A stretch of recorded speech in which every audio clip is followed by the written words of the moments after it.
රාජ්‍ය සේවකයෝ රොද බැඳගෙන ඡන්දෙ දුන්නේ 80ක් 90ක් විතර රාජ්‍ය සේවකයෝ ගෙනාවා. ඉතින් රාජ්‍ය සේවකයන්ට හත්තලාමේ ඔහොම වෙලා මදි. තාමත් මේවා වෙනවට. අර ඔය දෙන්න හදන්නේ වී අලෙවි මණ්ඩලයේ දැන් තියෙනවා මිලදී ගත්ත වී මෙට්‍රික් ටොන් 1,15,000කට 20,000කට ආසන්න ප්‍රමාණයක්. ඒවා ගුල්ලෝ ගහලා දිරණ තත්ත්වයට මිනිස් පරිභෝජනයට නුසුදුසු සහල් තියෙන්නේ. වී තියෙන්නේ. ඒ මිනිස් පරිභෝජනයට නුසුදුසු තත්ත්වයට විසි කරන්න පුළුවන් හාල් වී ටික සත්ව කරුණාව පහළ වෙලා නෙමෙයි වසන්ත සමරසිංහට. මේ කපටිකමක් වී අලෙවි මණ්ඩලයේ සතු මිනිස් පරිභෝජනයට නුසුදුසු වෙන වී ටික නැවත සහල් බවට පරිවර්තනය කරලා ඒවා රාජ්‍ය සේවකයන්ට දෙන්න හදන්නේ. මුළු ගෙඩි ලොකුවට තිබුණාට චූටි අලගෙඩි තරම් මොළ තියෙනවනේ. ඒ මොළයක් තියෙන කෙනෙක් තමයි මේ වසන්ත සමරසිංහ.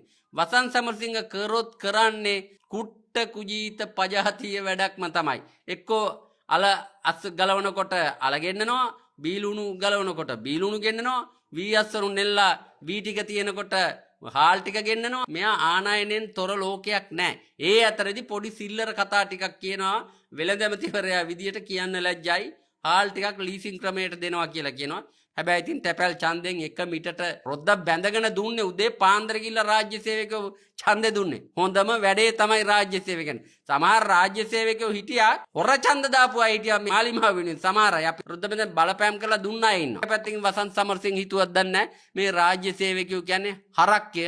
රාජ්‍ය සේවකයෝ කියන්නේ මිනිස් කොට්ටාසයක් නොවන සතුන්ද කියලා හිතුවද දන්නේ නැහැ. ඒ නිසානේ මේ මිනිස් පරිභෝජනයේ නුසුදුසු හාල් කවන්නේ. දැන් මේ රිලා සංගරණය කරලා අවුරුද්දයි මාස 4යි. එතකොට මේකේ වාර්තා පිළිබඳව මොනවත් නැහැ. ඊළඟට දැන් 2025 ජූනි 12 වෙනිදා කෘෂිකර්ම අමාත්‍යාංශයට මේ වාර්තා සියලු දිස්ත්‍රික්ක වලින් ආපු වාර්තා බාර දෙනවා. හැබැයි මේ වන විට රිලව් මේ දත්ත සම්බන්ධයෙන් විශ්ලේෂණය කරලා ගත්ත කිසිදු ක්‍රියාමාර්ගයක් මේ වෙනකන් නැහැ. ආණ්ඩුවෙන් කිව්වා මට විරුද්ධව සමාජලට මෙච්චර වියදමක් ගියා කියනකොට අපරාධ පරීක්ෂණ දෙපාර්තමේන්තුව පැමිණිලි පවා කරා.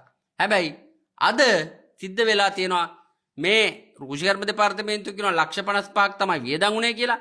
හැබැයි සෙනසුරාදා දිනක නිසා මේ සම්බන්ධයෙන් සහභාගී වෙච්ච රාජ්‍ය නිලධාරීන්ට ඕටි බටාපවා ගෙවන්න වෙලා තිනවා. එතකොට කොහොමදත් මේක 155ක් නෙවෙයි. හැබැයි අදටත් හමස් පෙට්ටිය කුෂ්පේ රටේ සංස්කෘතිකමය වශයෙන් ආගමික වශයෙන් බාධාවන් විවිධ තිනවා. ඊළඟට සත්ත්ව කමිටුව පරිසර හිතවේදීන්ගේ සම්බන්ධයෙන් ප්‍රශ්න තියෙනවා. හැබැයි ඕස්ට්‍රේලියාව වගේ රටවල ජාතික සතා වෙච්ච ඒ ඝනත්වය වැඩි වෙච්ච ගාම ඕස්ට්‍රේලියාවේ වෙනම දින දාගෙන ඉවරලා ඒවා බැලන්ස් කරන ස්වභාවික විදියට නෙමෙයි කෘතිම ඒවා පාලනය කරන. ඒ නිසා අපේ රටට පිලා ඝනත්වයේ සම්බන්ධයෙන්, වඳුරු ඝනත්වයේ සම්බන්ධයෙන්, මොණ්ඩර ඝනත්වයේ සම්බන්ධයෙන්, ඉත්තෑ ඝනත්වයේ සම්බන්ධයෙන් කෘතිමව පාලනය කිරීමේ ක්‍රමවේදයන් අවශ්‍යයි. ගමකට තුවක්කු පහව ගානේ දෙන්න මේ වගේ මේ වුදුරින් බේරෙන්න. දැන් අපිට එක වෙලාවකට හිතෙනවා මේ පිළිබඳව තීරණ ගන්නෙ නැත්තේ මේ රිලා සංගණනයේ මේ පැත්තේ අපි ගන්නට මේ කුෂිකර්ම ඇමතිවරයා රිලවුන්ගේ වඳුරන්ගේ ගොඩේද හිටියේ. එතකොට ඒ කට්ටියත් ඒ සංගණනයට අයිති වෙනවද? නාමල් කරුණාරත් ඒ ගොඩේද හිටියේ. ඊට අමතරව සමහර